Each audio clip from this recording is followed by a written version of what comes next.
You're listening to the Native Plants Healthy Planet podcast, presented by Pinelands Nursery. Here are your hosts, Fran Chismar and Tom Kinezic.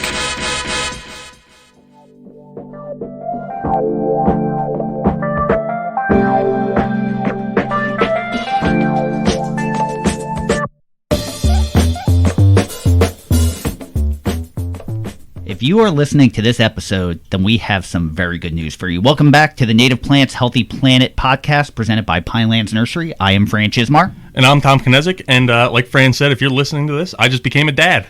Congratulations, yeah. Tom. Actually, is it bad news to say that ahead of time? Since you're actually, as of right now, you're not a dad. Yeah, is yeah. it bad? So Maybe right I now shouldn't say that. It's May 21st, so we're at 37 weeks. We probably have a few more weeks to wait, but we didn't want to run into a situation where we had someone scheduled and then I wasn't here because I was at the hospital, or I got the phone call in the middle of the recording, and I had to leave in the middle. So it was getting close, and it's hard to plan that. Yeah. So we kind of did this one ahead of time, and we have it in the bank. So when it happens, this is the congratulatory podcast for Tom. So but where were we, Fran? Oh yeah. This one's going to be fun. Yeah. I have a feeling this one's going to be a lot of fun. But so as you guys know, the Native Plant Healthy Planet podcast is presented by Pinelands Nursery, and while we both work there, we kind of keep it in the background. That's not really our mission. Our mission was connect listeners with a lot of these really great groups that are doing so many things for the environment using native plants. We wanted you guys to connect with them on social media, volunteer time with them when that's allowed, once we're not social distancing anymore, or donate money. Really, we wanted you to get involved because we get to work with some of these great groups, and they rely on that volunteer time or charitable dollars, and we want them to be successful, and that revolves around you. And we have a very good following on social media, but we're also a wholesale nursery, so a lot of the people that follow us, we don't actually get to do business with. So we thought it was a great opportunity to connect our following on social media with some of these great organizations that we deal with, and it gives us an opportunity to talk to these people other than work-related. So it's a nice little break for us, too, just to kind of learn more about them. Yeah, but anyway, today we're bending that rule. So, we are. Throwing it right out the window. Different guests on today. And we really want to talk about the nursery because, as many of you know, we're a 100% native plant nursery, and it has a really cool history. And so that's why we brought on today's guests. And they're both the founders of Pinelands Nursery. They're native plant enthusiasts. And at the time that you're listening to this, they're going to be brand new grandparents. So, Mom and Dad, go ahead and introduce yourselves. I'm Suzanne. And I'm Don. And your positions, if you will. Yeah. Well, I'm currently the president of Pinelands Nursery. And I'm retired from Pinelands Nursery. You're our immediate past president. Yeah. So yeah, we have our boss and ex-boss in the room. And my parents. So yeah, we got to be really careful with this one. It's got to go well. It will go well. So one of the first things we wanted to ask, besides what made you decide to start the nursery, you both give different accounts as to what year the nursery started, which I found interesting. So I wanted to kind of hash this out now. Like, when did the nursery start? Well, the real starting date was in 1983. Okay. All right. Suzanne disputes that. She says 1984. So regardless, 1983, 1984, how did the nursery start? What made you decide that, hey, we're going to start a native plant nursery? Well, the original derivation of me growing native plants dates way back to when I was working for the New Jersey Bureau of Forest Management on a U.S. Forest Service project. I was in New Lisbon, New Jersey, and I had a greenhouse there. I was working on a pitch pine, loblolly pine hybrid project, and my immediate supervisor from New Jersey was a wonderful man by the name of Otto Kunkel. And if anybody ever met him, I'm sure you hold him in very, very high regard. He has passed away probably 20 years ago. Anyway, he wanted to buy some blueberry plants. We were down in New Lisbon, which is in blueberry country. So for people that have never been to New Lisbon, New Jersey, there's nothing there, right? It's not a whole lot. Yeah. So I lived in a bunkhouse, CCC bunkhouse in New Lisbon, and he wanted to get some blueberries that he was going to give away for presents. So we went to a nursery by the name of Pinelands Nursery, a wonderful operation. They're still there today, correct? They're still there today. I believe Al, the father, has passed away. His son and daughter, Al Jr. and Kathy, still run the operation. Okay. And I believe his wife may have passed away as well. Anyway, we went there. We bought some blueberry plants that he was going to plant back at his home. And I decided, why don't I buy a few blueberry plants too? So I bought a few plants. And then back in those days, Suzanne and I used to go to Ag Field Day. That was a big part of Rutgers with the New Jersey Folk Festival. And you're both Rutgers. We're both Rutgers graduates. And we met some friends there, and they were just raving about, they had a plant display, and they were raving about how many plants they had sold. It was like 9 o'clock in the morning. We sold a couple $1,000s worth of plants. And it gave me the idea, geez, I'm growing blueberry plants. What if I brought blueberry plants here the following year? Maybe I could sell them. So that is the original idea for Pinelands Nursery. So the next year I bought a bunch of blueberry plants. I already had a greenhouse that I could pot them up and grow them on in. So I bought plants and potted them up, brought them to Ag Field Day with Suzanne. I think our kids were not even a memory at that time or a thought. We were not even married yet. Wow, okay. I didn't realize that. Good, we didn't have kids then either, right? Okay. So I had these plants, went to Ag Field Day, and I think I had 200 plants, and we were selling them very quickly. And I believe the same nursery that raved about how well they were doing, they wanted to buy the rest of them from us from a wholesale price. So we sold a bunch wholesale to these guys, and we were cleaned out. That gave me the idea. I said, geez, if this nursery wants to buy them, maybe I could wholesale blueberry plants to other nurseries and garden centers. And the next year we bought more blueberries, and we potted them up, and I knocked on a lot of doors, went to various garden centers, and lo and behold, people said yes, that they wanted to buy plants, because at that time, if you wanted to buy a blueberry plant, typically it would come in a little cardboard box, bare root plant wrapped in some peat moss, and if the garden center didn't sell it within a month or two, it would die. Okay. And I was selling them potted plants that if they didn't sell it, they could hold on to it. Well, that worked out very nicely, and pretty soon I was knocking on other doors. I went to some big garden center chains. Back then it was Acadian Gardens. If you're from Philadelphia, you might remember that.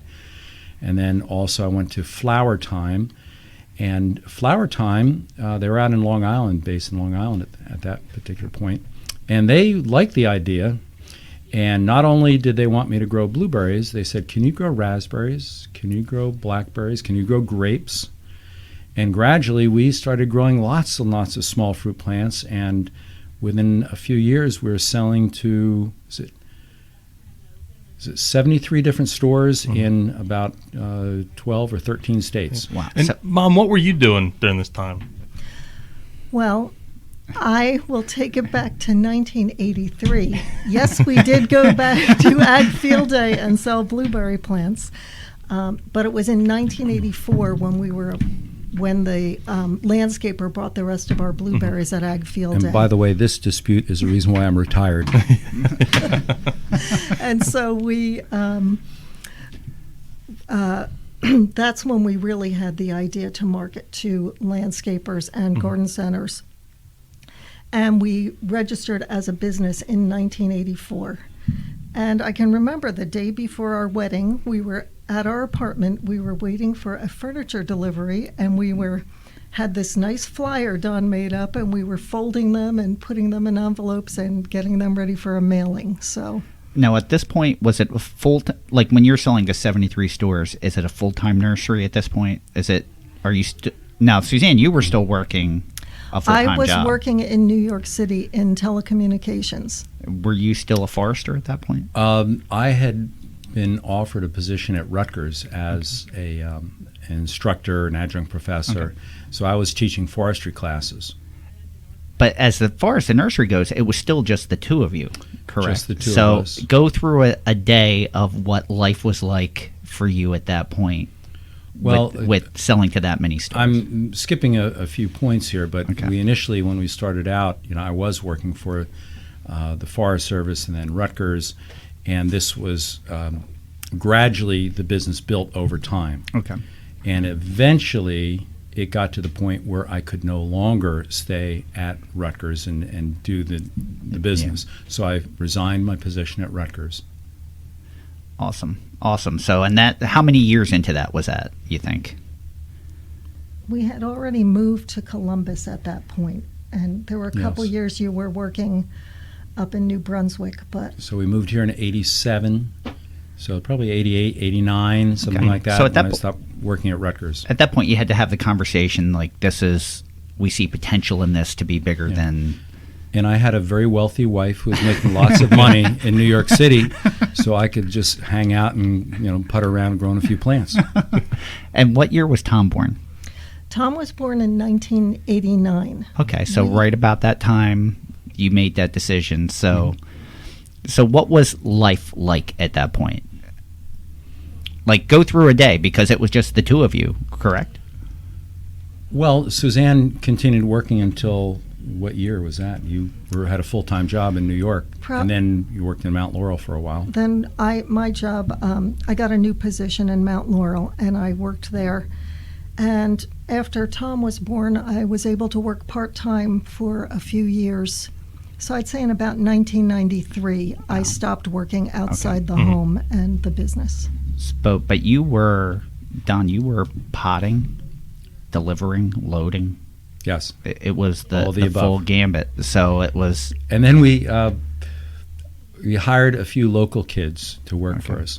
And we have an interesting story. There's a lovely young lady that we hired, and she asked if we could hire her friends. So we hired a couple of these fellas, and I happened to talk to the police chief. We were new in town, so I mentioned to the police chief, we started out and I just hired this person and this person and this person. He said, fire them immediately. Apparently, the fellows at least had less than stellar reputations. I think a couple of them were involved in homicides in one form or another. So that was... So here's... So how do you, knowing that, how do you fire that person and not be fearful? I didn't fire them. You didn't fire them? We're desperate. Yeah. And a typical day after we got going, when we started selling, initially we were selling to, I think it was about 13 Flower Time stores in Long Island and Connecticut, and I think one or so in Massachusetts. And a typical day would be that I would get up about 4 o'clock in the morning. I'd hop in the truck, which was preloaded. I'd go to the furthest point on my route, and I would wait till the store opened up, and then I would unload myself usually, because a lot of times the truck drivers, they did not want to unload, and they'd have to wait for the store employees to unload. But I needed to get a move on, so I would just volunteer, give me the carts, and I put all my plants on the carts. I got them to sign, and I would hit the next store. So I could hit maybe 3 or 4 stores, and my goal at that point was to go, if I'm out on Long Island or up in Connecticut, was to go across the George Washington Bridge early enough that I didn't get stuck in rush hour traffic. And if I did that, I'd come back, and then I'd have the kids were here. We already had the plants were growing. So the kids were here, and they'd help me load the truck up again, and I would keep doing that day after day after day until I got stuck in traffic on the Cross Bronx, which is a pain. And then I'd have kind of a day off. I could sleep a little bit later, and the whole thing would start over the next time I had a loaded truck and got up at 4 in the morning. Now, you could have easily have followed that trajectory with what you were doing, but it's changed. Obviously, those days are a lot different than what Pinelands Nursery or how we operate today. So at some point, you stopped doing the grapes and things like that, and the focus shifted. How did that happen? Well, the reason for that was I have a lot of friends in the nursery industry, and I joined the New Jersey, back then it was the NJA, New Jersey Association of Nurserymen, and I had friends saying, Don, watch out, those garden center chains, they go bankrupt. Don't have all your eggs in one basket. And at that point I did. So I figured, geez, I might want to diversify a little bit. And at that same time, I was now working at Rutgers. And this is around the time when the Pinelands Preservation Act was put in place, And whenever somebody would call up and say, hey, where do I buy pitch pines, or where do I buy mountain laurels, the secretaries in the office, they would always divert the calls to me. Okay. And I said, well, try Princeton Nursery, this and that. But it put the idea in my head that, yeah, there's a market out there. I can start growing indigenous plants to the Pinelands. And that's part of where Pinelands Nursery came from, because we were growing a lot of indigenous plants, blueberry being indigenous. And if you think about it, Garden Time or Flower Time became Frank's and then went bankrupt and went out of business. Correct. So, and that was your main. So had you not done that, things could have easily went differently. Yeah. Well, we still had a lot of business with Flower Time, because when they were taken over by Frank's Garden Centers, Frank's, I don't think, was doing all that well, and I think they're based in, you probably know, Fran, in Chicago or someplace in the Midwest. I think so, yeah. And they took the buyers from Flower Time and became the buyers for Frank's. And so now I was dealing with the same buyers that liked my product, but I was dealing with many more stores. So that's when we started shipping down to North Carolina and Virginia and all over the place, and I was really running ragged. I can imagine. Now, one of the stories that I love hearing about with the early days of the nursery was when you started to market and go to trade shows. You were in the booth by yourself, almost like afraid to run to the bathroom or get something to eat, just because you'd be afraid to miss someone if they came by. But a lot of your customers became friends. Like, from what I understand, one of our longstanding customers, Dawson Corporation, which is now Sumco Eco Contracting, they would watch the booth with you or share a room with you. Is that correct? Like, Let's not get into personal things. No, I didn't share. Did Suzanne not know that part? I'm sorry. No, that came later on. Okay. In the early days, the first shows I would go to was the NJAN had their annual show was in Atlantic City. Okay. And also the NJASLA had their show in Atlantic City. And those are the two main shows that I would do. And it worked out very, very nicely. But like I said, I was afraid to leave the booth because we were poor. We didn't have any money, living on Suzanne's income, and I'm spending money hand over fist on the nursery. And I wanted to be there every minute. So I would bring my lunch into the booth. I'd have drinks in the booth, and I would not leave, just maybe to go to the bathroom and run back. At what point did you feel comfortable? Like, you may not still feel comfortable. I'm a worrier, and I never really felt comfortable. Yeah. That's one of the reasons why I decided to retire, because I guess I have a lot of stress in my life, and I worry about things. Yeah. And so, and we've grown over the years, it's easy to think, oh, well, what, it's a seasonal business, and then there's so many factors that can come into play, weather, economy, and that's... Well, I tell you, what made me feel a little bit better is I think the first year we were selling, probably back then it was just fruit plants, I think we grossed about $9,000. And the next year it doubled, and then it doubled again, and then it doubled. It kept on doubling for probably 7, 8, 9, 10 years. I forget exactly what it was. And then I started feeling a little bit more comfortable, and that's when we started hiring a few additional people. Probably by then Suzanne had left, because she can handle the books, the paperwork, things that I'm totally incompetent at. And that allowed me to be more of a grower and a marketer. And some of those early employees are still here, which says a lot about the nursery. Yes. Did Paul start right out of high school? Paul started in high school. Paul was a work-study student, and Susan was a work-study student also. So we've had a lot of work-study students, and some of them stayed. Paul is our facilities manager, and then Susan's our nursery manager right now. Yeah. And I think Paul has been here 27 years now. Wow. We consider Paul our third son. Your favorite son? Was that our responsible son? Responsible son, least expensive son. Yeah, absolutely. Oh, part of me wants to tell that story now, but I'm gonna wait. So Pinelands Nursery is a wholesale to the trade nursery. So at some point in the early stages of the nursery, you had to make the decision: do we want to sell retail? Do we want to sell wholesale? And I think you did do retail at one point. At what point did that change? We never really did retail. What we did was I would offer to folks in the office, like the secretaries in the office, say, hey, there's a plant sale going on. would you be interested in taking some of our plants and selling them? Because I would speak. In the early years, I did a lot of public speaking, and people in the audience would say, "Hey, when can I come by and pick up these plants?" And I said, "Sorry, we're wholesale only." But I knew that there was a demand for the plants, so we had our secretaries went a few times, and they had moderate success, but they really didn't embrace it. And then later on, Tom embraced it with Pinelands Direct, and I'm very proud of him for doing that. Pinelands Direct is doing very well. Yeah. So, and Suzanne, you had your hand up at one point. What did you want to add? This is not a raising hands kind you of could just room. chime in. You just got to say it. You have to remind me of the question again. It was the why wholesale and not retail? Yes. Well, I think that was purely selfish on my part, because we actually had the conversation, and I said, I don't want to do retail because I don't want to work every Saturday and Sunday for the rest of my life.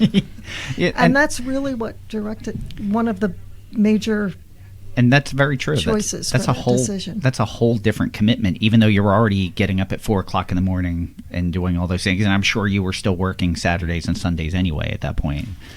If I could add one thing to that, is that I'm not a real people person.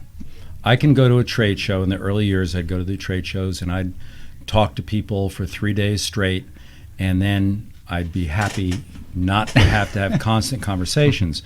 And so I was happy not to be the person in the office who had to speak to the customers. And you, Fran, are wonderful at that. That's something that you are very good at. Yeah, I don't like doing it either.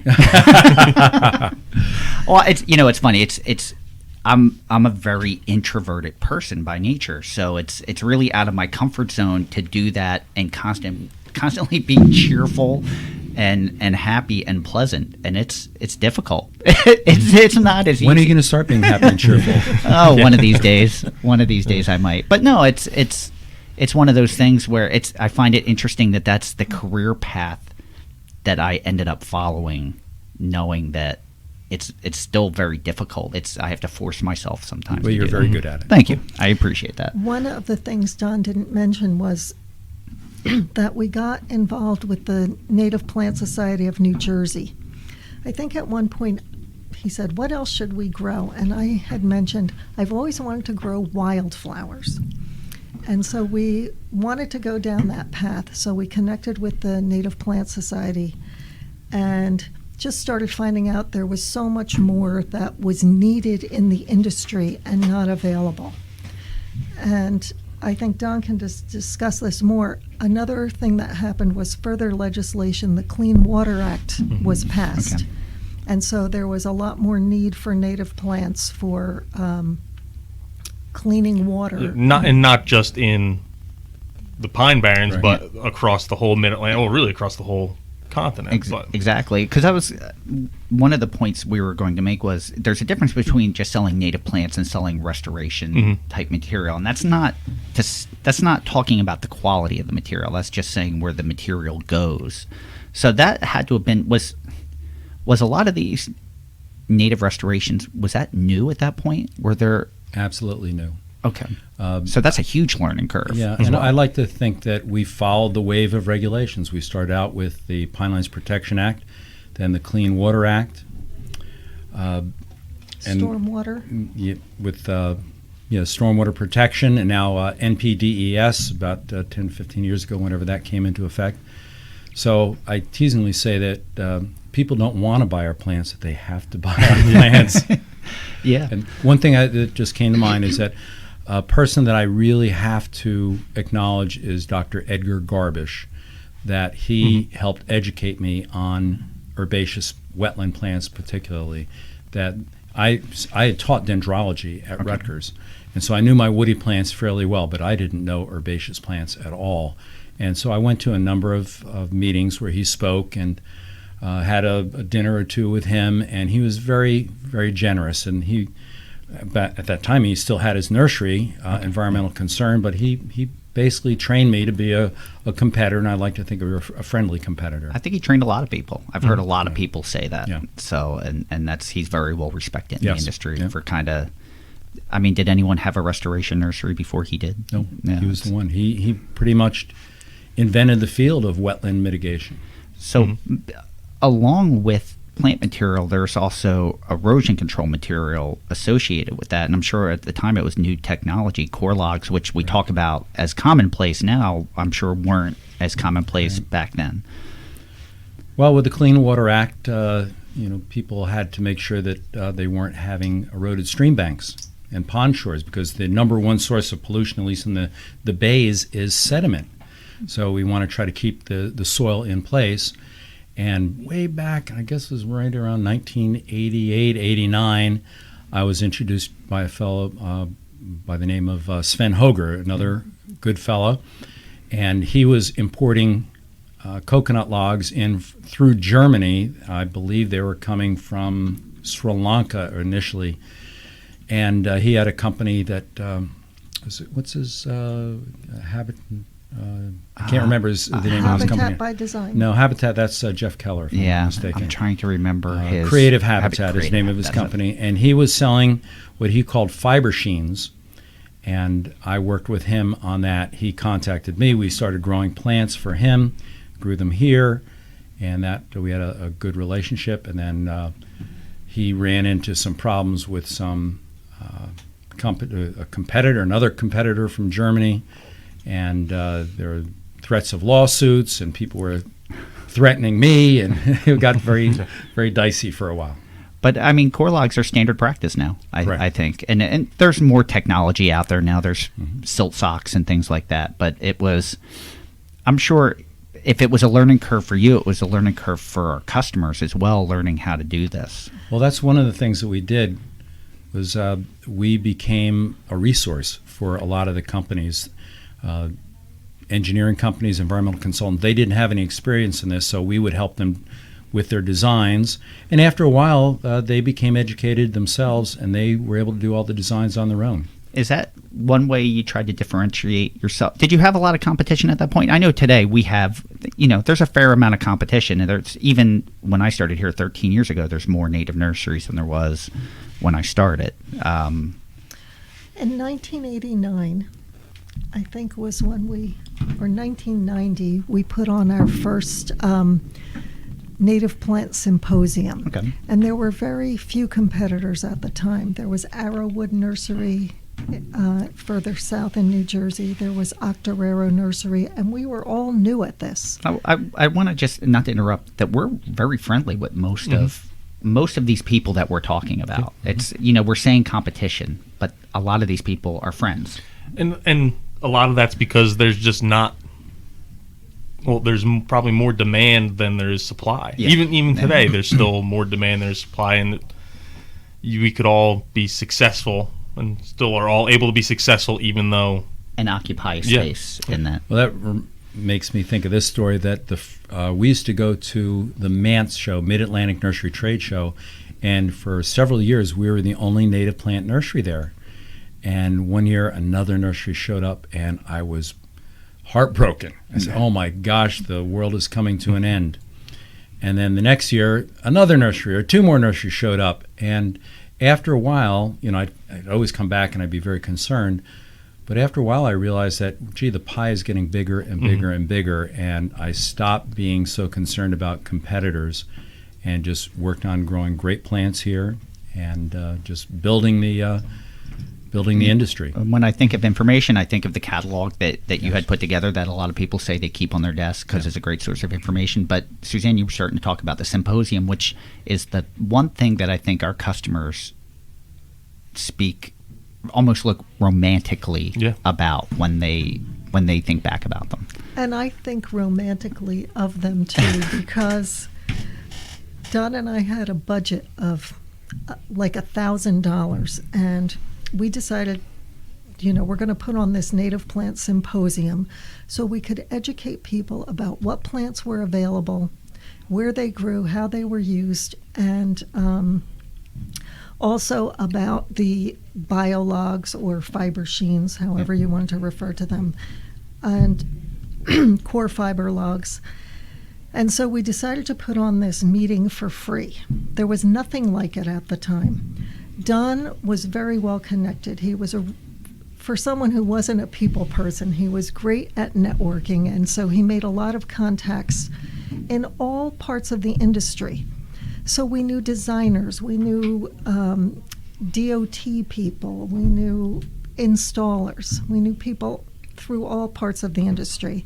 And Don put together a group of people and had them all as speakers, and we got together a list of invited guests, but we had a limit to how many people could fit in the facility we had booked at the time. And the place we had booked was the local Grange Hall, which its history is in growing, and agriculture. So I believe we could have a maximum of like 275 people 315 or 305 was what the fire code said. I think it was 275, but we had 320 people show up. I hope the fire inspector's not listening. And it was crazy. We had to put beach towels over the windows to keep the light from coming in so people's slideshows could be seen. And actually, you gave out Pinelands Nursery seat cushions at one point. One year. They had very hard wooden folding chairs, and although the content of the meeting was very interesting and exciting for a lot of people, the chairs were pretty tough. So we tried to address the problems for the year, but the first year, the main comment we received was, you should charge for this meeting. And so we held it for many, many years. And finally, we relented. A lot of other meetings were going on that covered the same material, and it was no longer as special as it was the first It was many really years. a template because there was a lot of people didn't have the information. It was the one place they could get the information. They could network with other people that were learning or new. And it's funny to still see the people from the early years that are how close of friends they are. Like you could tell they made close-knit friendships from those. And I'm sure you did as well. It's nice when you could say that you're friends with your customers. Yeah. I don't know. And how a lot of the meetings that started to pop up kind of copied that template. And really, part of the inspiration of having this podcast was copying that template. And in today's version, we can do it from a table in our office, and these chairs are much more comfortable. They are much more comfortable, and have on some experts and share that information and have people, communicate and reach with. an audience of, well, I guess potentially thousands or already in the thousands. So we already stole your idea. There you go. Well, we ended up stopping that meeting when there were just so many other native plant symposiums and meetings going on. Rutgers had a lot. And it was a lot of work for us, a tremendous amount of work, and we weren't making money at it. So we realized that the best part of the meeting for us was the dinner that we had the night before with our speakers and some of our invited guests. And so by this time, 20 years ago or more, we had moved the meeting to the Rutgers Eco Complex, which had a limit of 180 seats. And we held it there for a while. And then we decided, well, why don't we just stop the meeting, just have the dinner, and we called it a dinner meeting, and we had the same invited guests, and we had a speaker or two, and we maybe have 50 or 60 people there. It cost us a lot of money, but to do it. It's still more than, we've had years with 80 people, I believe. Mm-hmm. And we've invited 100 people probably. But, the funny thing is, the one part that everyone talks about is the networking. We actually last year we kind of didn't do a sit down dinner because everyone said they didn't have enough time to talk to everyone. So it was more hors d'oeuvres so that we could extend that and talk to everyone.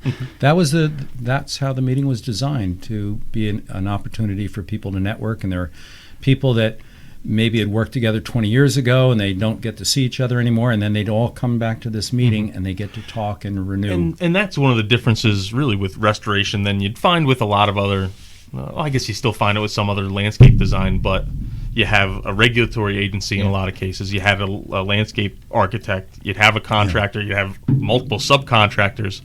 And so there's so many, and then the nurseries and seed providers and erosion control material providers.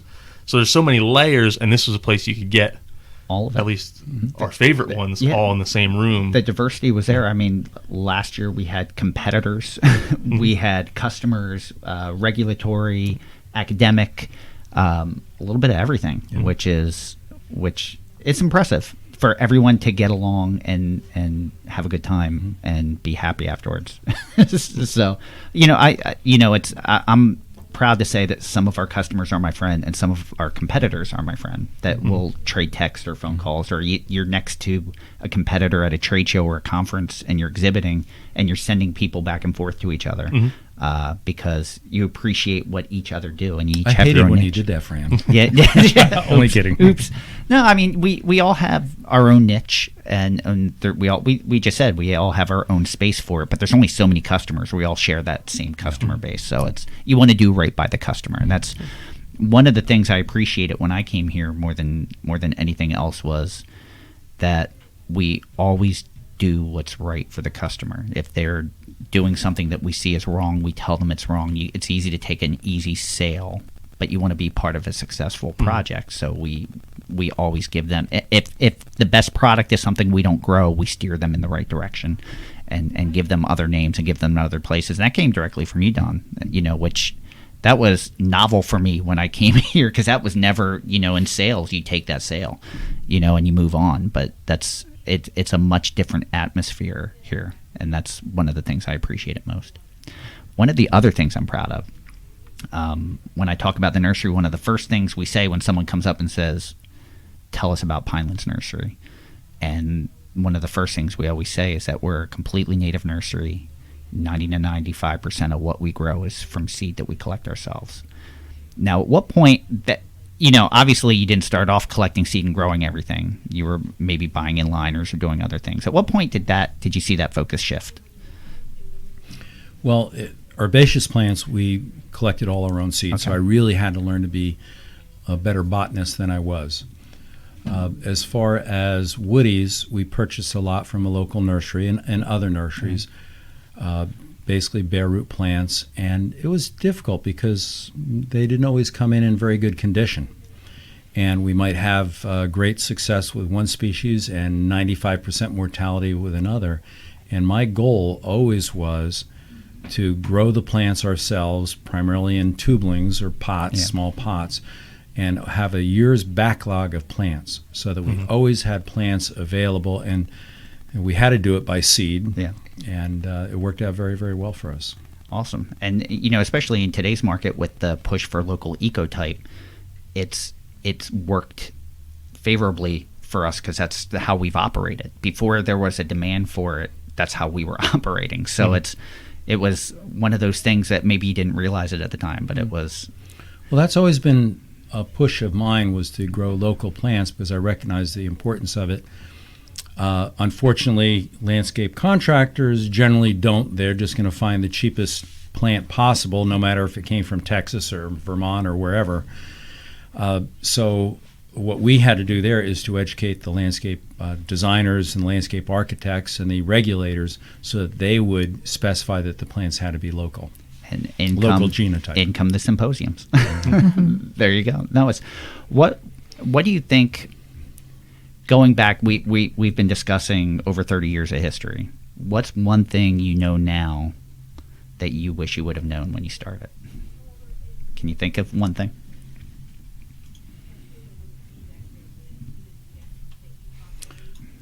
Don't hire your children. All right, I'm going to share. I'm going to share my story. I'm going to share my story. So, both of your children, Tom and Steve, both work at the nursery. Tom's our production analyst. What's Steve's title? It's I think it's seed production manager. Seed production manager. So, when Tom was in college and Steve went away for his first year to college at Ohio State, the two of you embarked on a vacation.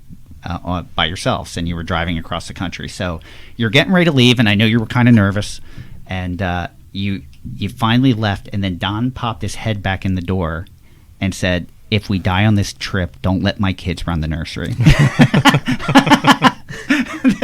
And then we laughed, but here you go, what is it, 6-8 years later, and both kids are involved at high positions and doing very well. And I think at the time, I don't know that either of you actually had an interest in being in the nursery. No, we didn't. We were both on different paths, and then Steve and I both kind of at the same time. I think he either texted me on like a Saturday morning, or I texted him. I don't remember exactly what happened, but we're like, well, we're kind of really passing up a really good opportunity by not taking off the nursery. Even if our end goal was eventually to go in a different direction. Yeah.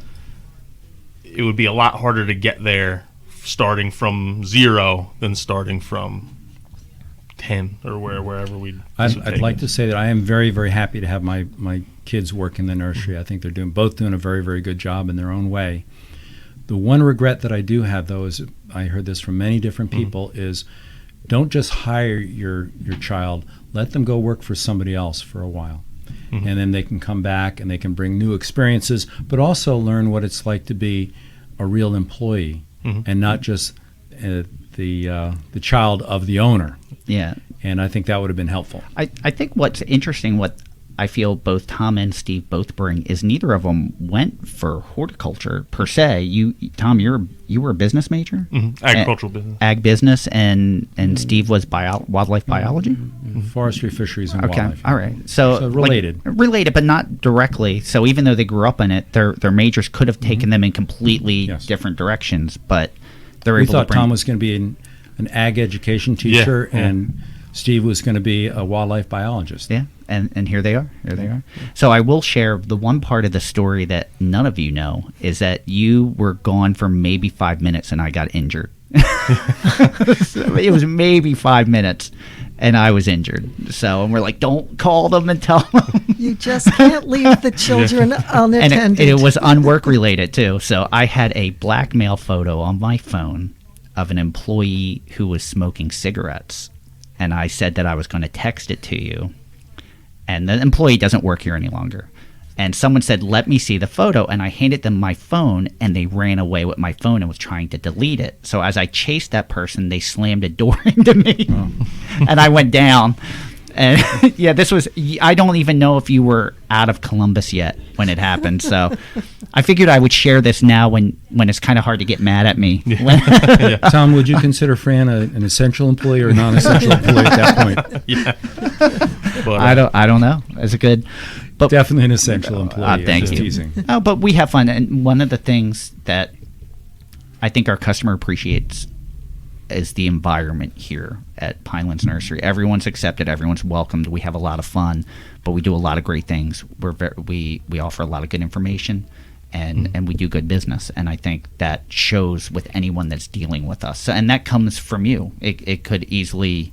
I've worked at a lot of places where that's not the vibe that you get, but that's the vibe then. That's the vibe now, even with the kids involved.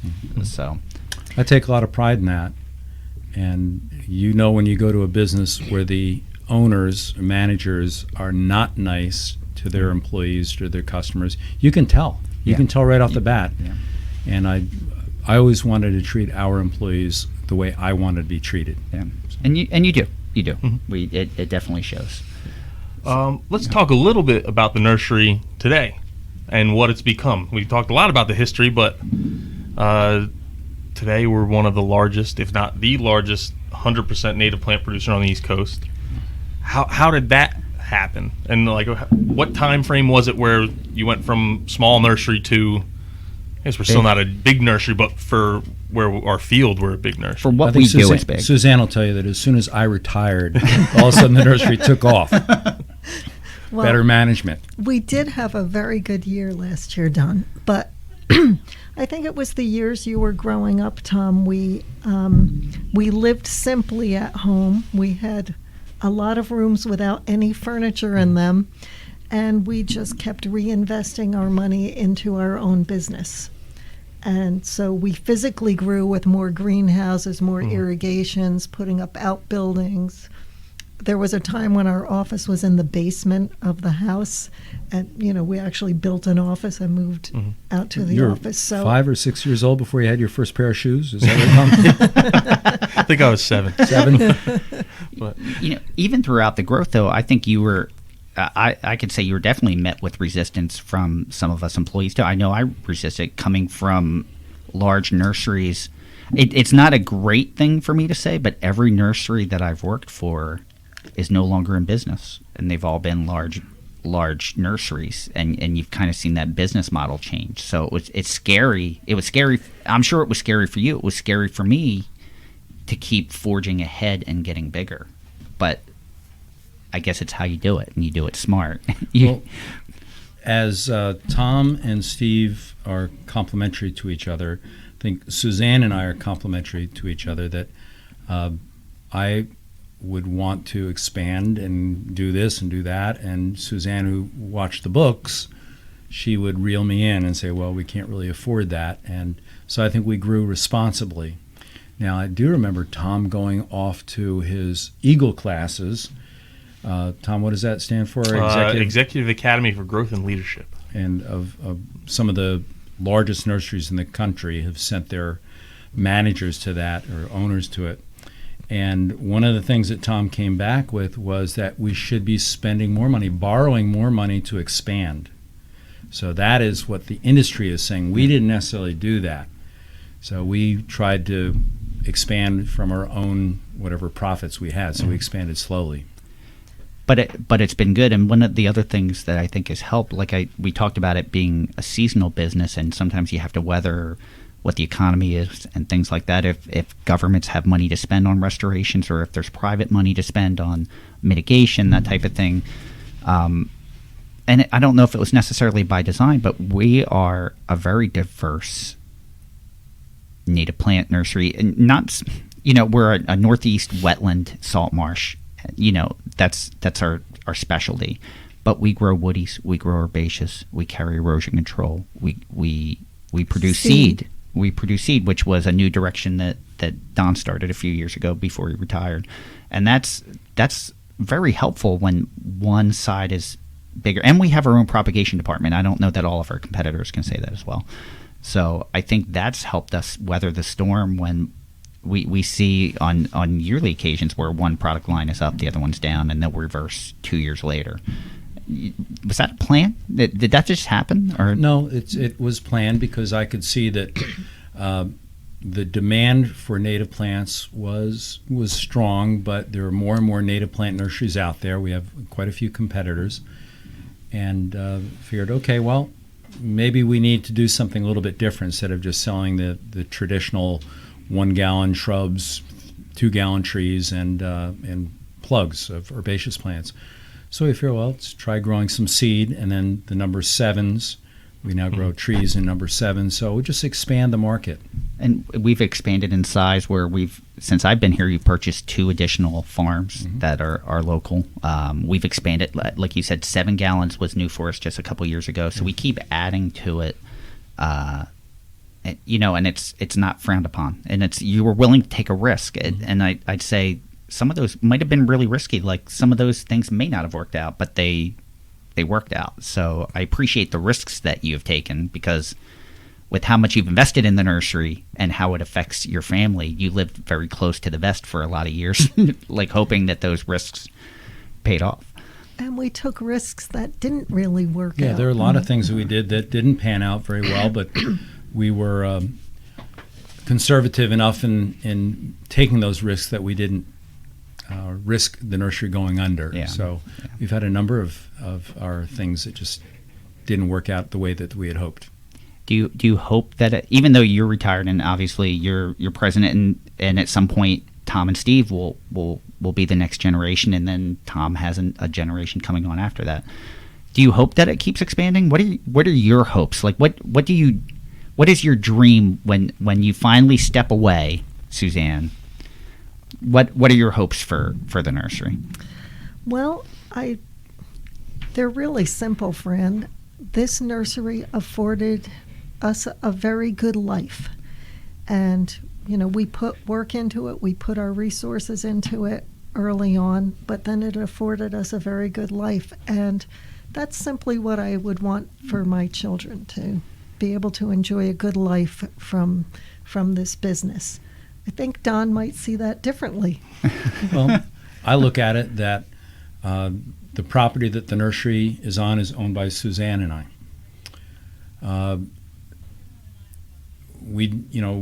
really can't sell the nursery because it's our property. You know, we have all these employees that depend upon us for a living, that were our friends. So we have to keep this nursery going. It has to keep on going.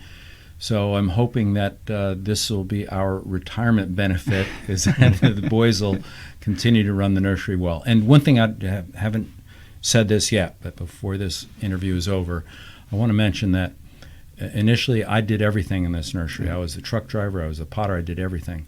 And one of the ways that this nursery has really grown is by hiring people who can do their job better than I could. Fran, you're a far better salesman than I ever could. Tom, you're doing a wonderful job with all these new innovative things that you're coming up with. The social media is very, very good. We have a propagator who's fantastic. Our nursery manager has grown into this position that our plants are so much better than when I was the nursery manager. All along the line, we have great people doing their jobs better than I can do it. And we all get along. You know, and that says something too. You didn't just hire good people, you hired a certain type of person. In front of your face, Fran. We get along. Behind your back, I don't know. Well, that's okay. We talk about you too. And that was, we talked about how I went to the Eagle class, which is really a horticulturally based business strategy class. But one of the things they said is you got to have a set of core values, and this is really popular just across all business, not just horticultural business, but so you have to have core values because that's how you win employees and customers. And when you're hiring people, well, they have to fit those core values. And we did an internal, I brought a bunch of flashcards home with different words on them, and like honesty and integrity and those kind of things. And I just did internally, I handed them out to all the managers and a lot of the employees, and kept track of what their answers were. And just about everyone had matched at least 3. Yeah. There was 3 that of the 5 that they choose that matched everyone else's. And I think the core values are interesting choices. Can you share what some of them were? Oh man, I know one was family. Family was number one. Just I think everyone had that on out of like the 15 people we handed them to. Everyone had family on and that makes me list. So proud because we feel like our employees are family. Some of them literally are, but the rest of them. And so we've had the privilege and honor of going to weddings, first birthdays, christenings, really wonderful life events that citizenship ceremonies. Mm-hmm. Yeah. You know everyone's children. I mean, personally, like, you know, like, my kids both work at the nursery right now. I have one that's a junior in high school and one that is a sophomore in college, and they both have worked here over the years, and you know them and they know you by name, and it's, you know, what goes on in their life and they know what goes on here, and that's just my kids. You could say that for everyone's kids. Do they know us by the name that you call us, Fran, or the name that are real names? Hopefully they know well enough to not use that language at work. I hope.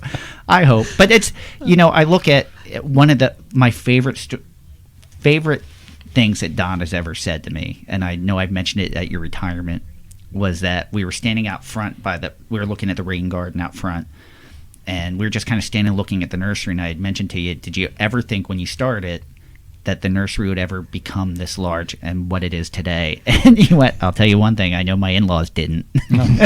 So I'm sure, you know, during the early years and the lean years, it was difficult and stressful, like anything. But I'm so impressed with how well the two of you work together, live together, work together so close, like in the office, like on a daily basis. It's impressive. We've never had an argument in front of you. Never. In the office, have we? Well, when you get treated like family, you become part of the family. So it's but it's, you know, it's, and I'm not the only one that has mentioned that or have said that. Like, it's impressive with how to be able to have a family, have a home life, and have a work life, and handle all those things. And how many years of marriage has it been? Well, is it 35 or 36, Don? September 15th, 1984. Wow. Impressive. So I'm proud to work here, and I think this was this was new to me, this end of the industry. I realized very quickly when I came here that I knew nothing. I drove by this place every day. I knew nothing about what went on behind the walls. And Don, you convinced me that when I interviewed that I could do this. And I wasn't so short because it's already halfway through my career almost and knew nothing about it. I felt like I was almost making a career change. But thank you. You were a great teacher. Thank you. So it was, I still have a lot to learn. All right. Well, Fran, you were just talking about family. Yes. So I wanted to ask you guys, because you guys did it successfully. And Fran, you can answer too. Okay. I don't know how successful you were at this. Nah, probably not. But since I'm officially a dad as of when people are hearing this, not as today, but I got a couple weeks. What tips do you have for raising kids who appreciate nature and the outdoors and plants and those kind of things? Spend time in the outdoors with them. Yeah, I think that my emphasis was, rather than giving you presents, was to take you places and be present with you. So we traveled quite a bit. You've been all over the United States at least. So and I think that was going to mention earlier, but I remember a lot of our vacations growing up were, well, a lot of them had to do with wherever you had a meeting. Yeah. And so we'd go to Biloxi, Mississippi, and hang out on the, I don't even remember what the hotel was, or it was a casino or something like that. And then you'd give us a couple bucks to play video games on the hotel TV, and then the meeting would be over, and then we'd go on a fishing trip, or depending on where we went on a lot of horseback riding trips. I remember you enjoyed going to the pawn shop. Yes, Don took the children to a pawn shop so they could get a souvenir of their trip. Nice, very nice. What was the souvenir? Do you remember? I remember going to the pawn shop. Didn't you get a throw net? Steve got a throw net. That's what Okay. he got for like $15. And Tom, I don't remember recall what I you got. got. So But I think I'm proud that my children enjoy the outdoors and go hike it. Like my oldest is planning on, with his girlfriend, going to the Delaware Water Gap this weekend. Like that's how they choose. And I think when they were young, most of my time that I spent with them, we focused it around going out to do things. So we did letterboxing when they were young, which almost always took place in a park. So we visited every park, and when you traveled, you could see what parks had letterboxes, and we would just we spent a lot of time in parks, and I'd point out trees or point out birds or point out things like that. Just little things like that. I think it's, even if they don't appreciate I got it. trees pointed out to me a lot too. I didn't care that much. Now I wish I'd paid more attention. But Well, they may, they're not going to care at that time. They're just not. But later on, when they identify it, when they're with someone and they see it, and that's the big thing. And So, very Tom- importantly, when you were young, we had to do things that were free. So going to parks was a really good one. you mentioned about with kids and vacations. I remember when we'd have a trade show. Let's just say it was down at Mance in Baltimore, and we had two little kids, and Suzanne would pack up the kids, and while I'm manning the trade show booth, she'd take you to the aquarium, she'd take you to the zoo, and then maybe in the evening we go to a baseball game or something like that as a family. But those were our family vacations the first bunch of years, because we didn't have time or the money to do much else. yeah, and after that, then we went to Yellowstone and we went to Alaska, and always did a lot of fishing. We'd go to Maine every year, and it was always nature-centric vacations. Hunting. Yeah, a lot of hunting trips. Yeah. So it was, they always revolved, I shouldn't say always, but just about always revolved around nature. And probably one of my least favorite vacations was going to Disney World. Probably it was worse for you guys than for me. All right, you have more parenting advice to ask? What's the number one thing you need for a baby? Patience. Kibble when you put them in the garage in a bowl of water. How about you, Fran?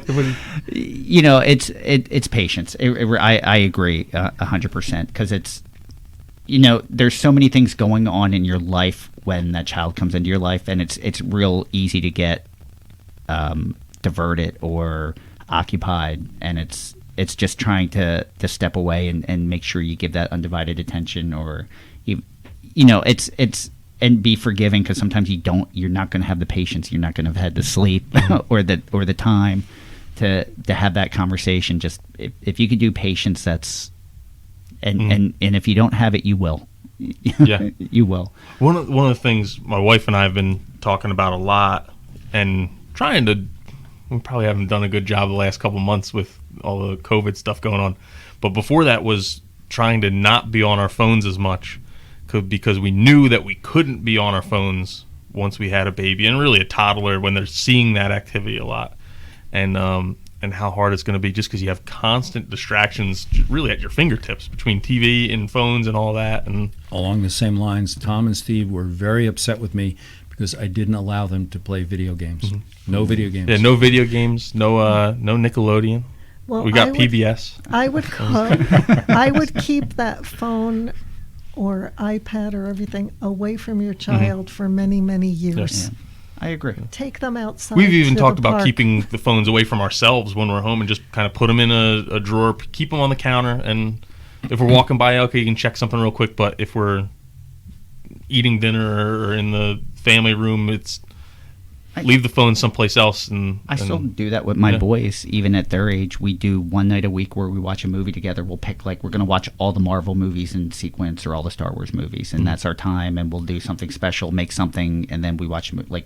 But we spend time, we talk, and then, no phones. Suzanne and I like to watch romantic comedies. What's your favorite? She likes Don, what's your favorite romantic comedy? What's your favorite rom-com? Notebook? Is that? All right, Tom, what else you got? I guess, do you guys have any other parenting tips? I'm 2 weeks away, and I'm not. He's close. Oh, yeah, I'm starting to think about all the things I'm going to have to spend a lot of time with your kids. Keep them occupied. Keep them busy.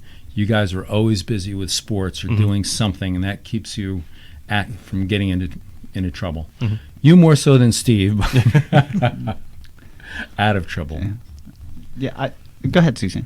No. I agree. It's I kept my kids extremely, maybe too busy almost. You got to watch that fine line. At one point, my kids were doing so much they couldn't physically do it all. They were playing travel soccer, travel lacrosse, Boy Scouts, drum lessons. They were busy every day, which was great, so they couldn't get in trouble. But you can do too much too. It's at some point they had to start narrowing it down and picking the things that they liked, that they wanted to focus on, because you could burn them out that way too. But it's definitely the sports were fantastic for my kids. Tom, I hope you appreciate it. I went to lots and lots and lots of travel lacrosse games, and the same thing with Stevie. Went all over the country to see him play lacrosse, and a lot of trips up to upstate New York and Pennsylvania and all over the place. Yeah, and I know he and I both appreciated it.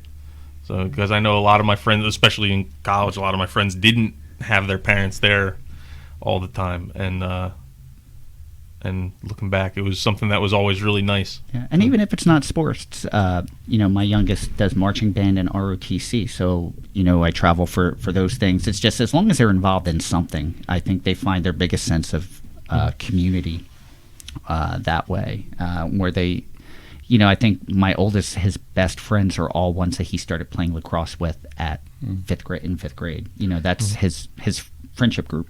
The only place I drew the line was when I didn't want to go watch Tommy in ballet class. Those recitals were just so boring. Do you have videotape of those recitals? We can maybe post those on Facebook or YouTube. All right. Do you have a favorite employee? My wife. When she was an employee. Wow, that was a great answer. There's no lie detector. Don't look up either. Do you have anything else, Tom? No, not really. I guess it's just, we always ask our guests what their favorite native plant is. Yes, so what is your favorite native? And it can also include a native plant, a bird, or insect. We're going to have to start including insects too. I think I love dogwood trees. All right.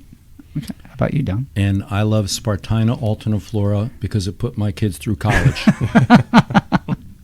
We grow, it's for those of you, if you're not living in a coastal community, Spartina Alterniflora is our coastal baygrass that lives in the tide, and we there's been years where we've grown over 1 million Spartina Alterniflora 2-inch plugs.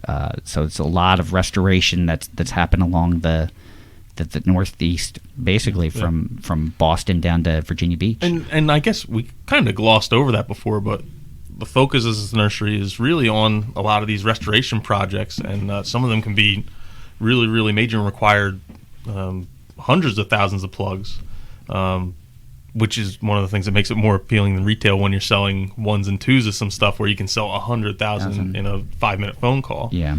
And a lot of that is salt marsh restoration, and it's stuff that's really overlooked. But if you're going down to Long Beach Island this summer, if the beaches are actually open, or you might even see them, I guess, Memorial Day weekend. Yeah.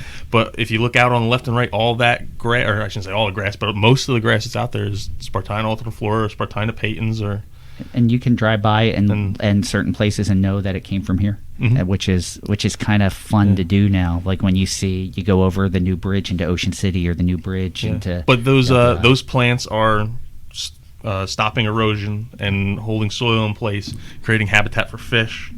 A lot of the things some of our other guests have been talking about, this is being done on a really large scale, and a lot of the plants are coming from not just Pinelands Nursery, but a lot of these nurseries that are in the Mid-Atlantic. Yeah. And it's one of the things, Dad, you always said to me is we could be selling booze and cigarettes, but we're selling native plants, and that's something you could feel good about at the end of the day. You're doing something that's really improving the planet. It's not killing people slowly. So I kind of like booze and cigarettes.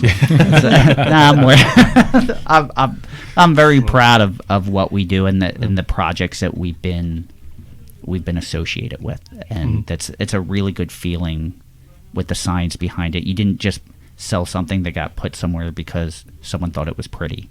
Spartina, if it looks, it's not like a striking flower like cardinal flower or something like that. It's a functional plant that we need in our tidal system. So I'm happy with what we've been able to accomplish and how it's grown over the years. And who knew? I'd like to say that several of our customers share that same love of the environment and love for restoration.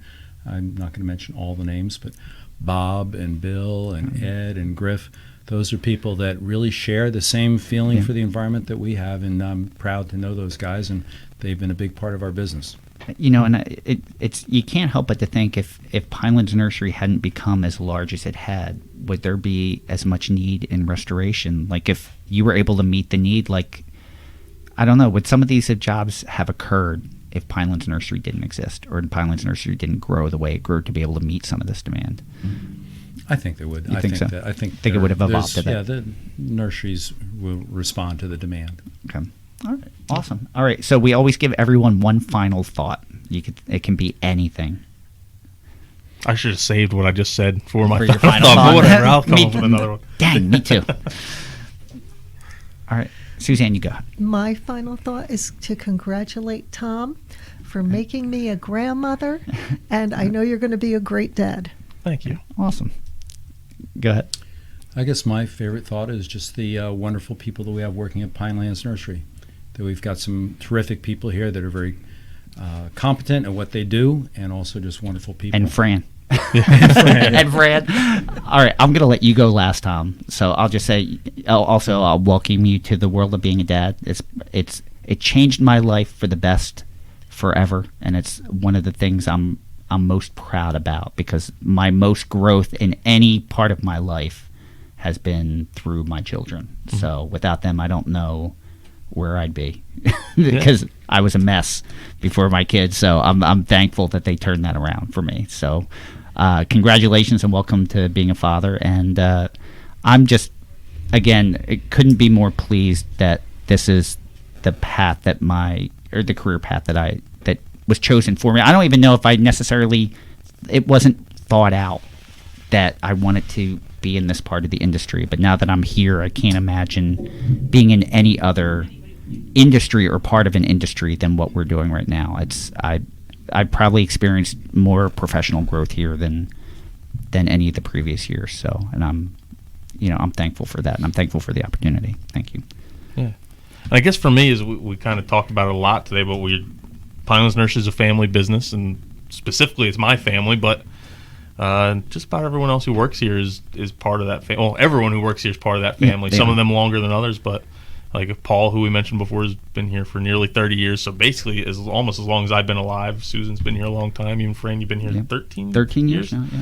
So a big chunk of my life, you've been a part of that, and I'm really lucky to be able to bring a child into that community. Not just to have both grandparents or both sets of grandparents within 15 minutes, but to have a bunch of other people who are going to be looking out and keeping my kid out of trouble and we all maybe getting my kid into trouble. And I kind of mentioned it earlier. We all like each other. We all communicate outside of work or hang out outside of work, and we do look out for each other. Paul has come to my house to help me with things that I needed help with in my house, and I've done things for other people. So it's nice to know that you have that network of people that have your back, like family. It's even though we don't always get along, we like each other, but we don't always get along. It happens.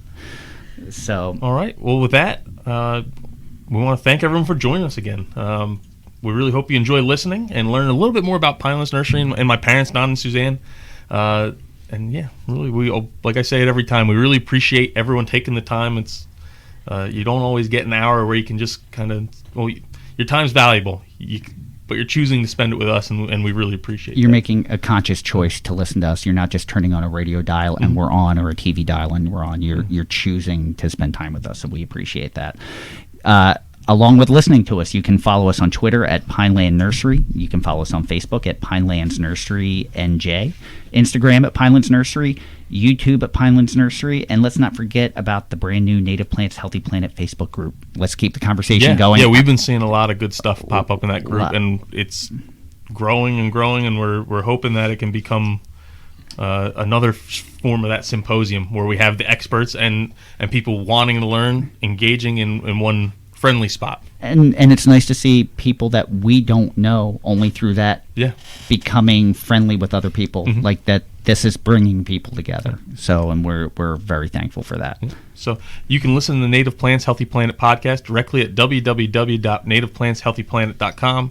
You can also check us out at Podbean, iTunes, Spotify, Google Play, Stitcher, TuneIn, iHeartRadio, YouTube, or you can just select I always screw that one up. I was waiting. I was like, can he get through it? You can just ask Alexa to play the Native Plants Healthy Planet podcast. We should be shooting up the Apple charts now that Joe Rogan's gone. Yes, that should help us. Thanks again for tuning in, everybody. I'm Tom. And I am Fran. Thanks again, everyone. We will see you next time, and until then, keep it native.